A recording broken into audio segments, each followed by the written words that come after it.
I detected negative energies in my home doing this. Why did not you tell me before? At home there may be bad energy, you realize that strange things begin to happen. Suddenly, fights begin between family members or even pets. All those unusual behaviors that had never happened in your home. Plants begin to get sick or die suddenly, and you see rare shadows that were not before. You can start feeling bad in a room at home, or you cannot stand being in another part of the home. But with this simple recipe, you can eliminate those bad energies and balance them in the best way. With the following practice, you can determine if there are bad energies and confirm it, eliminate them completely.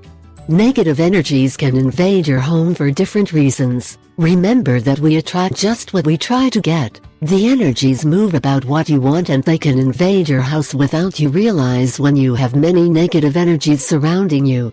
Remember that the same envy produced by those who desire something of what you have are great cause of this problem, no doubt.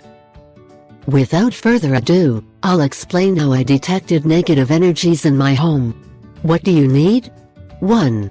A smooth glass vessel without engraved drawings. 2. Water. Indications. 1. In the environment that you want to test the energies, you will put a glass with water at night, and the next day in the morning you will observe how it dawned. 2. If you see bubbles in the glass, it tells you that it absorbed negative energies from the environment. Otherwise, if there is no bubble, it tells you that there are no negative energies. 3. Then discard that water. I ask